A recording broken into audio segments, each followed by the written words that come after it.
Likutei Sichos Chelik Chav Beis, volume 22, the first Sicha of Parshas Behar. This Sicha will explain and highlight how in every single mitzvah there is the optimal and the suboptimal manner of the fulfillment of the mitzvah, of that particular mitzvah, yet both the optimal and the suboptimal are inherently the mitzvah. That means they're inherently from the fabric of the mitzvah.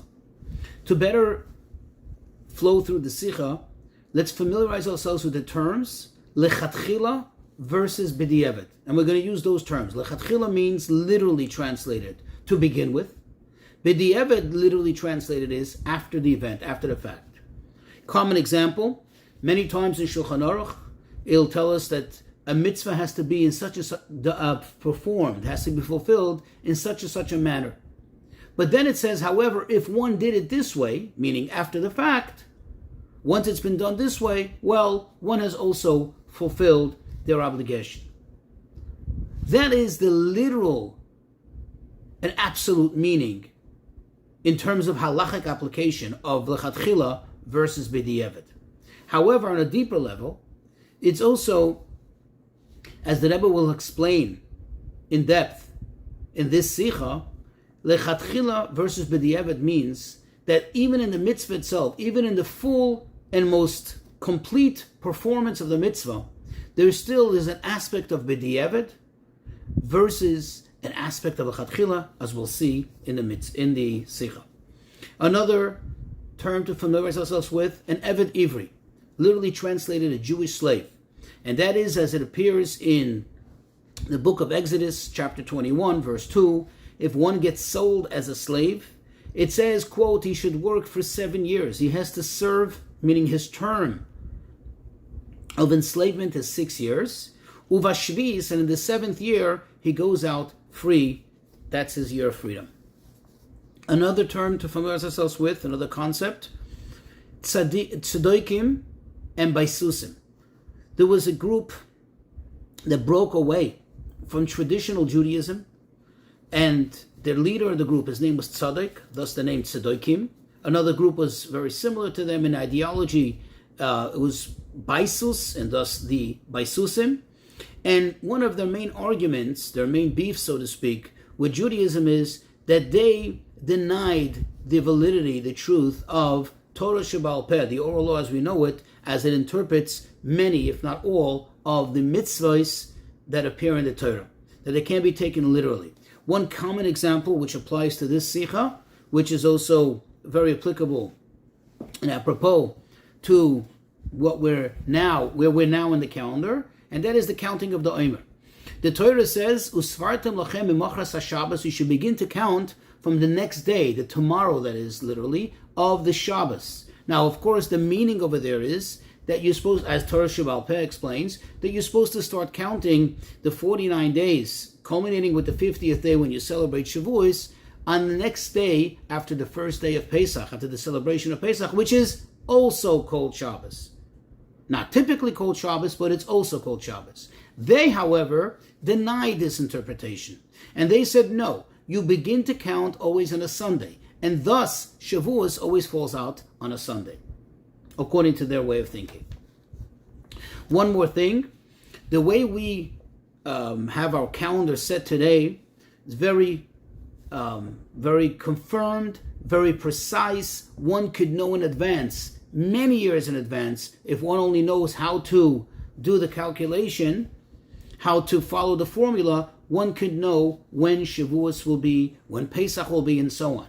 However, in the ideal counting of the calendar, deciding of the calendar that is, namely in the times of the Beis HaMikdash, the way it was done was by Kiddush HaChodesh, the way the Torah sets down the rules that witnesses would come, they would appear and give testimony that they have seen the new moon, and then once the Beis Din ascertained that indeed that is the case, Beis Din would then in real time announce the Rosh Chodesh. Thus, it could possibly be that after counting 49 days and celebrating the 50th day of Shavuos, that it didn't necessarily always coincide with the 6th of Sivan as it does now, because now we have a preset calendar. Let's go into the Sicha. In our Parsha, chapter 25, verse 2, it says, V'shafsa ha'aretz Shabbos l'Hashem, that on the 7th year, the earth, the land, should rest, a resting for Hashem, a Shabbos for Hashem. That the earth has to rest. You're not allowed to do any work with the ground, and so on and so forth.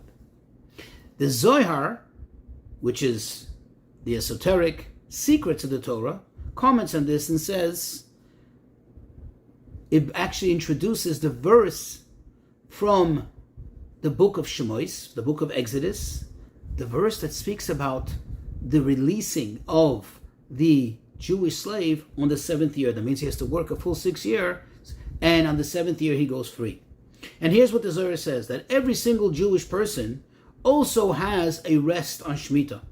And with that rest of the earth, it also makes a requirement for the rest, for the freedom of work for the slaves.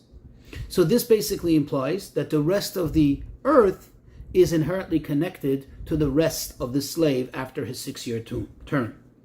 Now, it would seem that what the Zohar is saying is that there's a direct connection.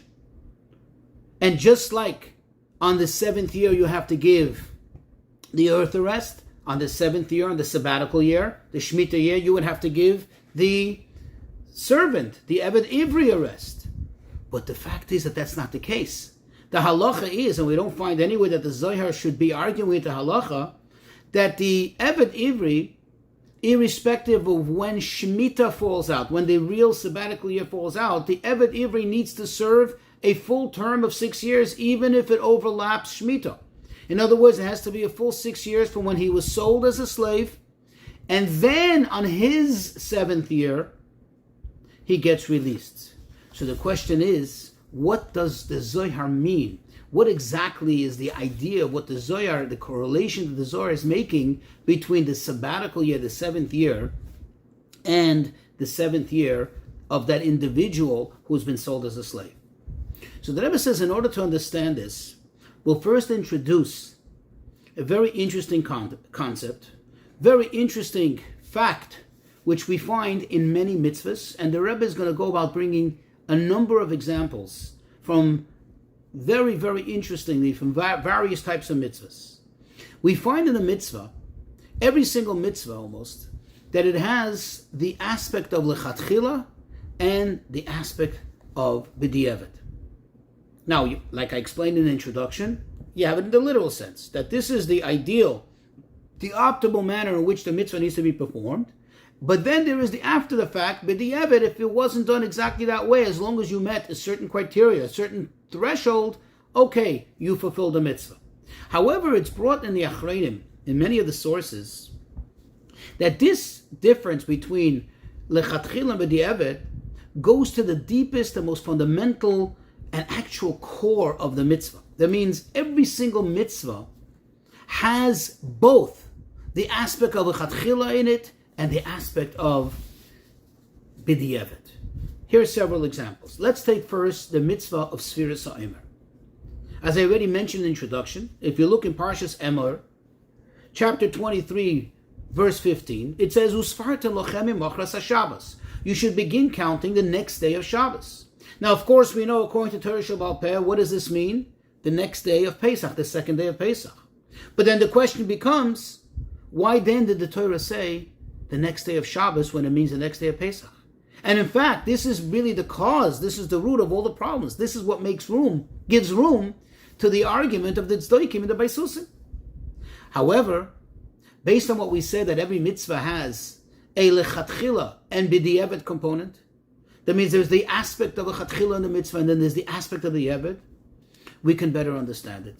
We'll appreciate the fact that regardless of when Pesach falls out, regardless of when the first day of Pesach is, when one begins counting Sfira on the next day and counts it for 49 days, they have fulfilled the mitzvah, the will of Hashem in its entirety. 100%. However, in a year when Hashem makes it so that the actual first day of Pesach falls out on Shabbos, that means Friday night is the first Seder, and Motzoi Shabbos and Saturday night we begin counting the Omer, then not only do we have the mitzvah in its entirety. We're doing the full mitzvah as Hashem wants us to do it, but we also have it in the optimal manner, in the lechatchila manner, which is that we have it literally mimachas HaShabbos. Another example. We know when the Beis HaMikdash stood, in order for one to really and fully fulfill the obligation of celebrating Yom Tov, if they were able-bodied and they owned land, for example, so they had the actual requirement, they had an obligation to do the Aliyah L'Regel, the pilgrimage. And that included bringing certain offerings, certain korbanos. Without that, they would have not have fulfilled the Yom Tov.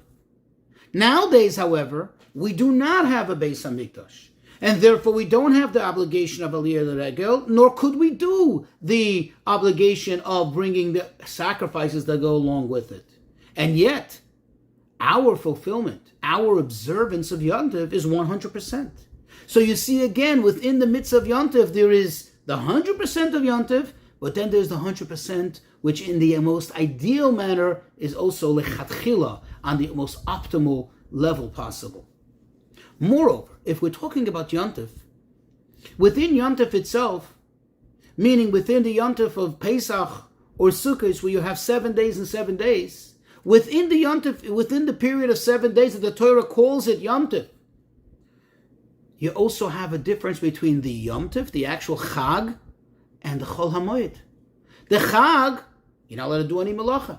Chol HaMoed, you're allowed to do certain malachas. But yet, it has the same name, and to a great extent, the same holiness as the day of Yom Tov, or the days of Yom Tov, in which you're not allowed to do any malacha. You're not allowed to perform any tasks. Good example for that. There is no less of a prohibition of eating chametz on the first day of Pesach versus the second day of Chol HaMoed. They're both equally Pesach. But yet on this one, it's Yom Tov, it's Chag, similar to Shabbos, and this is more similar to weekdays. So you see again within Yom Tov itself a component of lechatchila and b'di'evet. And now we can get a better appreciation going back to the mitzvah of Sfiras HaOmer. Remember, we asked the question, how come the Torah says, Usfarta lachem b'machras HaShabbos, you should begin counting on the next day of Shabbos, when really what it means is the next day of Pesach? What the Torah is telling us is that one needs to begin counting the next day of Pesach, and that is the entirety of the mitzvah. That is 100% the mitzvah. However, when it happens, like we said before, when it happens that it falls out on a Shabbos, thus the beginning of the count is not only the next day of Pesach, but also literally Mimacharas HaShabbos, then you have it in the most supreme and optimal, ideal manner that there possibly could be. Now, it's understood that this is not in any way holding back from the shleimus of the mitzvah. Like we said, when it doesn't fall out that way, you're not missing an iota of the mitzvah. But yet, when it does happen so, this is the most lechatchila. In light of the above, says the Rabbi, we can attempt to understand a seemingly odd statement that the Gemara makes in Maseches Rosh Hashanah in regards to the end of the counting of the Sfira. Remember, after you finish counting 49 days, on the 50th day, we celebrate Shavuos. Now, essentially, what is Shavuos all about? We're celebrating the anniversary of our receiving the Torah on Har Sinai. But yet, the Gemara makes a statement in Maseches Rosh Hashanah which says that Atzeres, which means Shavuos, sometimes it can fall out on the 5th, sometimes it can fall out on the 6th, and sometimes it falls out on the 7th of Sivan.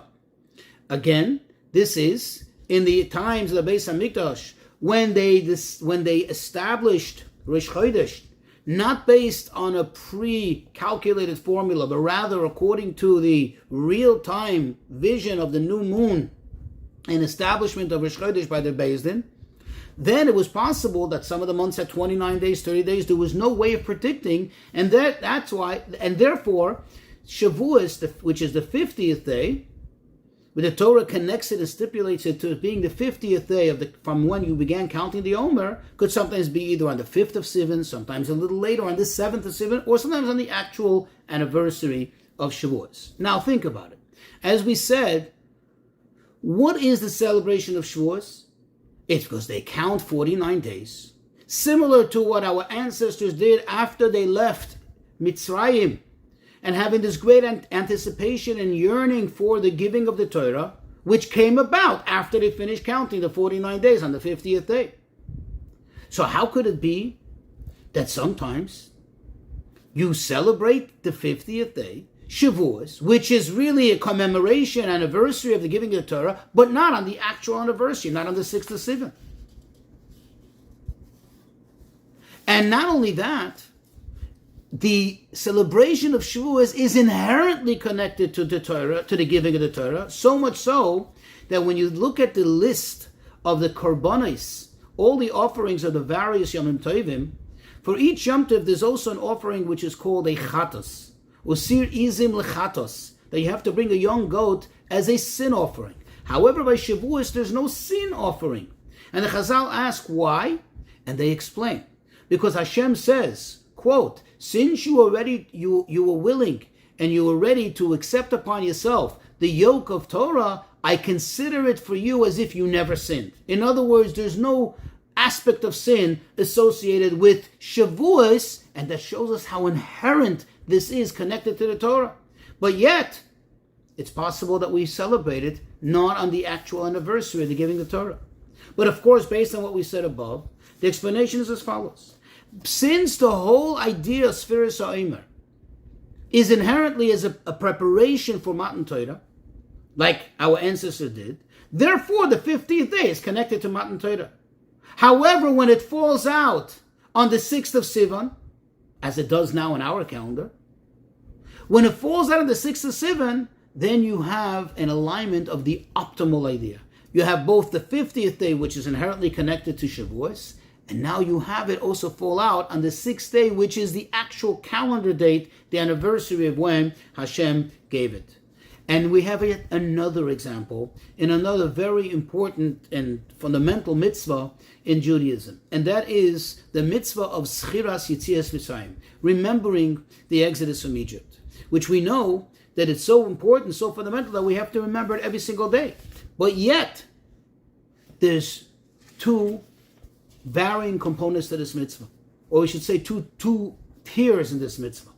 You have the night of Pesach, as we do by the Haggadah, when we sit by the Seder, there's an actual obligation and a very detailed, a very elaborate obligation in remembering Yetzias Mitzrayim, the Exodus from Mitzrayim. It's very specific, it's very elaborate, and you have to actually discuss it and go about it on and on and on, and do various symbolic activities in order to demonstrate the joy of leaving Mitzrayim and show how much we remember the Exodus of Mitzrayim. And yet, on the other hand, there is the mitzvah throughout the entire year, which compared to the obligation, the detailed obligation of the night of Pesach, is very void of any detail whatsoever. Okay, it's very superficial, if I may. But at the end of the day, they're both the same mitzvah, remembering the leaving of Mitzrayim, remembering the Exodus from Egypt. Yet, here you have, so to speak, a lechatchila aspect of it. Here you have, throughout the entire year, what we can call the b'di'evet aspect of it.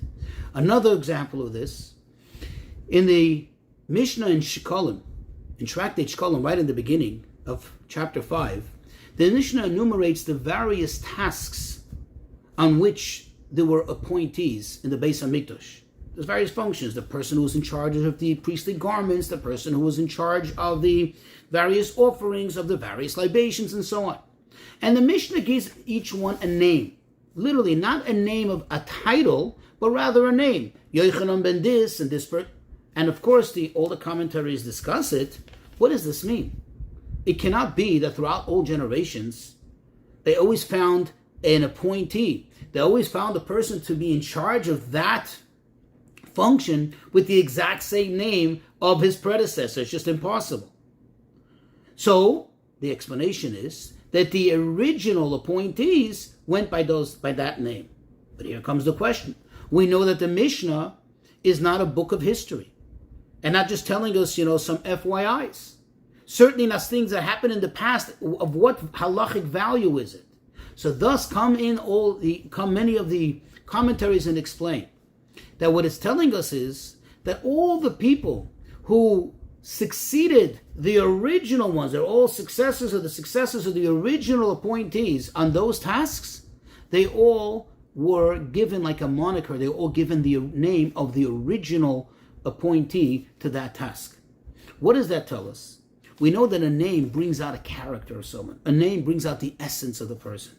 So that tells us that the original appointee had a very specific, elated character. And those character traits were reflected in his name. And that is the reason why he was chosen for that to lead that particular area of service in the Beis HaMikdash, to be the appointee for that task. All his successors certainly had good character, certainly also had great abilities, and were able to somewhat fill the shoes of the original appointee, but not necessarily were they on the same level, the same character, because the fact is they weren't, quote, born with that name, but yet they were given that name. So once again, you see, says the Rebbe, an aspect of lechatchila versus b'di'evet. Both of them were great appointees. All of them definitely served their task, their purpose, and did their duties, and to the fullest extent. But yet, this was the original. This is later, so to speak, a duplicate, a replica, not the actual original, ideal or optimal. According to all of this, all these examples that we've brought thus far, says that Rebbe will get a better appreciation of the Zohar. Yes, there is the 7th year of Klal Yisrael that belongs to the Klal. And that's the 7th year that the earth has to rest. Then there's the 7th year of the individual. That is somebody that maybe has been sold as a slave, as an Eved Ivri.